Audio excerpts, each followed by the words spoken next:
Hello everyone, আজকে আমি ভোর 4টায় উঠে পড়েছি। হ্যাঁ, উঠে পড়েছি কারণ আজকে মা বোনের কোথাও একটা যাওয়ার ছিল। তো ওই কারণে আমি সকাল সকাল উঠে ব্রাশ করে নিয়েছিলাম। তো ব্রাশ করে নেল পেন্ট করে নিলাম। নেল পেন্ট করে আমি আবার ঘুমিয়ে গেছিলাম। আমি আবার ঘুমিয়ে গেছিলাম। দেন ঘুম থেকে উঠেই চিয়া সিডস ভেজানো ছিল, চিয়া সিডস ভেজানো জল খেলাম। তো তারপর আমি ভাবছিলাম যে স্নান করতে চলে যাব। তো যেই ভাবা সেই কাজ, স্নান করে এসে রেডি হয়ে পড়লাম। এবার টিউশন যাব বলে পুরো রেডি হয়ে টিউশন চলে গেলাম পড়াতে। টিউশন কামাই করি না আমি, স্যুট থাকুক যাই থাকুক পড়ানোটা মাস্ট।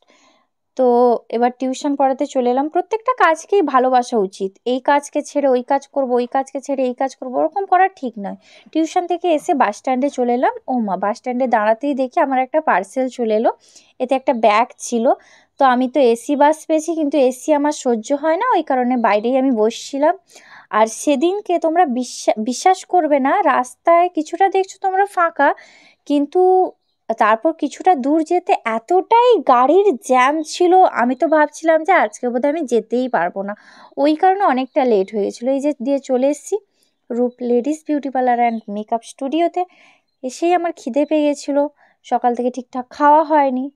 তো তাই জন্য আমি একটা হ্যাপি বিস্কিট রেখেছিলাম ব্যাগে, সেটাই খেয়ে নিলাম। আজকে যেহেতু ক্লাস ডেমনস্ট্রেশন ছিল, তোমরা এই লুকটা আশা করি অনেকেই দেখেছো। তো ওই কারণেই আমার রেডি করে দিচ্ছিল তারা সবাই। তো ফার্স্ট আমার হেয়ারটা ক্রিম্পিং করে নেওয়া হয়েছিল। শাড়িটা না আজকে আমার খুব পছন্দ হয়েছিল। এই যে ম্যাডামের, ওই যে ঋতুপর্ণাদির যে স্টুডেন্টরা সব বসছে, আর আমি এখানে ভিডিও ক্লিপ নিয়ে নিচ্ছি তোমাদের সাথে ভিডিওটা শেয়ার করবো বলে। ভিডিওটা যদি ভালো লাগে দেখতে দেখতে একটা কমেন্ট করে দিও। আর লাস্টের লুকটা, তোমরা তো যেহেতু এই লুকটা দেখেছো, সবাই একটু কমেন্টে জানাবে অবশ্যই প্লিজ। আমার কিন্তু খুব ভালো লাগে, তোমরা যত ভালোবাসার কমেন্ট করো তত আমার ভালো লাগে। তো তারপর লাঞ্চ করে নিলাম বিরিয়ানি, তারপর লেমন টি এনেছিল, লেমন টি খেয়ে নিলাম।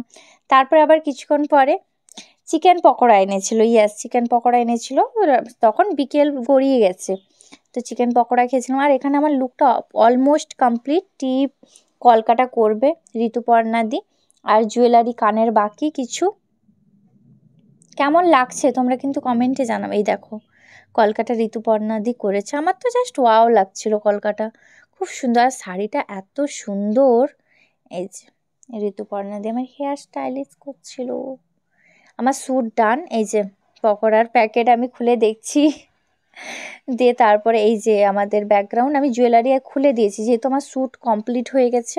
আমি জুয়েলারি খুলে দিয়েছি, তারপরেও ভিডিও ক্লিপ কিছু নিয়ে নিচ্ছিলাম, কারণ আমি একটু পরই চেঞ্জ করে নেব পুরো পুরো আর আমাকে মানে চেনা যাবে না যে এটা আমি ছিলাম। তো আমার তো লুকটা খুব পছন্দ হয়েছে, তোমরা কমেন্টে জানাবে। এবার তোমাদের দায়িত্ব যে আমাকে কেমন লাগছে তোমরা জানাবে। আমার তো খুব ভালো লাগছিল সত্যি কথা। এই যে কালার কম্বিনেশান পিঙ্ক আর পিচ কালার, এটা আমি ফার্স্ট টাইম আমি ট্রাই করলাম, আমার জাস্ট ওয়াও লাগছিল। চেঞ্জ করে নিয়ে বেরিয়ে পড়লাম চণ্ডীপুর স্ট্যান্ডে বাস ধরবো বলে। আর তারপরে একটুক্ষণ অপেক্ষা করতেই বাস চলে এসেছিলো। সত্যি কথা বেশিক্ষণ অপেক্ষা করতে হয়নি, সেখানে অনেকগুলো বাস পাওয়া যাচ্ছে। তো বাসে উঠতেই আমি সিট পাচ্ছিলাম না, তারপর একজন দাদাভাই সেইখানেই নামতো হেঁড়িয়ার কাছে, আমাকে বললো তুমি বসতে পারো। তো আমি বসে গেছিলাম। বাস থেকে নেমেই আমি একটা লস্যি খেয়ে নিয়েছিলাম। ব্লগটা আশা করি ভালো লাগলো। টাটা সবাইকে।